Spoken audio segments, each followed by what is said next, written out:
નમસ્કાર મિત્રો, સ્વાગત છે તમારું આપ સૌની સિયારી ચેનલ ગુજરાતી સાહિત્ય વિદ નિકુંજ યુટ્યુબ ચેનલમાં. હું નિકુંજ પરમાર આપ સૌનું તહેદિલ સ્વાગત કરું છું મિત્રો. તો પેન્શનનો બિગ ન્યૂઝ આવે છે મિત્રો. વધતી જતી મોંઘવારીને ધ્યાનમાં લઈને પેન્શનોને વડાપ્રધાન લખ્યું પત્ર.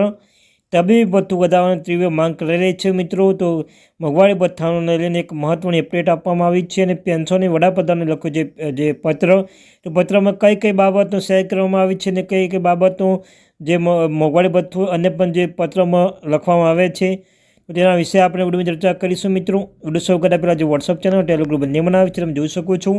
એ લિંક પણ ડિસ્ક્રિપ્શન મૂકી દઈશું, અવશ્ય જોઈન થઈ જજો કે તમને આ ચેનલ પર સરકારી કર્મચારી, નિવૃત્ત કર્મચારી, પેન્શનધારક બાબતે, પગાર બાબતે, ડીએ, ડીઆર, એચઆરએ અન્યથા કોઈ પણ અપડેટ આવે તો પણ તમને જાણ કરવામાં આવશે. તો આપણી આ ચેનલને સબસ્ક્રાઈબ કરી લેજો અને વિડીયો પસંદ આવે વિડીયોને પણ અવશ્ય લાઇક કરી લેજો. તો મિત્રો, વધતી જતી મોંઘવારી ધ્યાનમાં લઈને પેન્શનને 2 વખત વડાપ્રધાન નરેન્દ્ર મોદી મળી ચૂક્યા છે.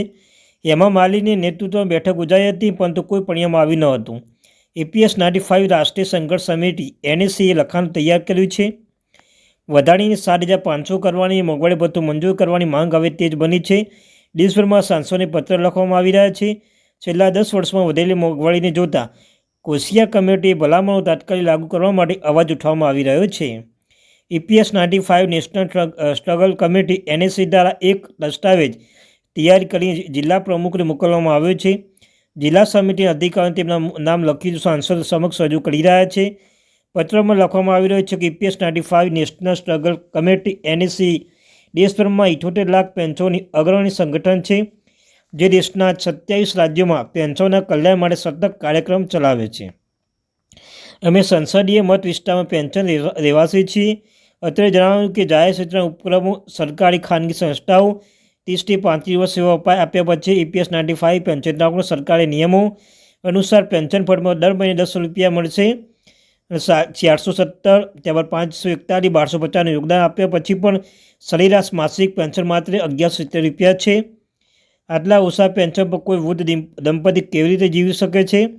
વર્ષમાં 2023માં કોશિયાર સમિતિએ માસિક પેન્શન ₹3,000 મોંઘવારી ભથ્થાની ભલામણ કરી હતી, પરંતુ 2014માં મોંઘવારી ભથ્થા વિના લઘુત્તમ પેન્શન માત્ર ₹1,000 નક્કી કરવામાં આવ્યું હતું. જ્યારે 36 લાખ વધુ પેન્શન હજુ પણ ₹1,000 ઓછું પેન્શન મળે છે. વાસ્તવિક છે કે પેન્શનની ઓછી રકમ તબીબી સુવિધાના પ્રભાવે પ્રતિદિન 200 થી 250 પેન્શનનો સન્માનજનક પેન્શન વધારવાની આશા સાથે મૃત્યુ પામી રહ્યા છે.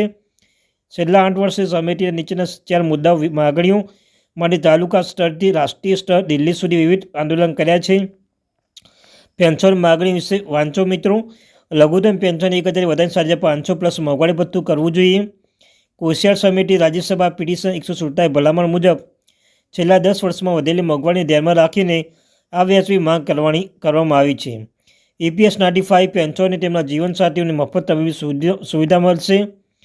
સર્વોચ્ચ અદાલત 4/10/16 અને 4/11/2022ના નિર્ણય મુજબ કોઈપણ ભેદભાવ વિના તમામ પેન્શન વાસ્તવિક પગાર પર ઉચ્ચની પેન્શન લાભ મળશે. નોન EPS પેન્શન 5,000 માસિક મળશે. વડાપ્રધાન નરેન્દ્ર મોદી 2 વખત મળ્યા છે. છેલ્લા 8 વર્ષમાં હેમા માલિની આગેવાની હેઠળ સમિતિના રાષ્ટ્રીય નેતાઓ 2 વખત વડાપ્રધાન નરેન્દ્ર મોદીને મળ્યા હતા. પેન્શનની માગણી મંજૂર કરવા માટે તાત્કાલિક શ્રમ પ્રધાન સંતોષ ગંગરાવે, ભૂપેન્દ્ર યાદવ, હાલના મનસુખ માંડવિયા અને નાણાપ્રધાન નિર્મલા સીતારમણ સાથે બેઠક યોજાઈ હતી. એ તમામ સ્થળે ખાતરી પણ આપવામાં આવી હતી. લોકસભા અને રાજ્યસભા અવાજ ઉઠાવી રહ્યા, પરંતુ આ ઉપરાંત દરેક મંત્રી, સાંસદ પેન્શનની દુર્દશાથી વાકેફ કરવા માટે એક મેમોરેન્ડમ આપવામાં આવ્યું હતું. તે સમયે સરકારી સ્તર ઘણી વખત દ્વિપક્ષીય ત્રિપક્ષીય વાટાઘાટો કરવામાં આવી રહ્યા છે.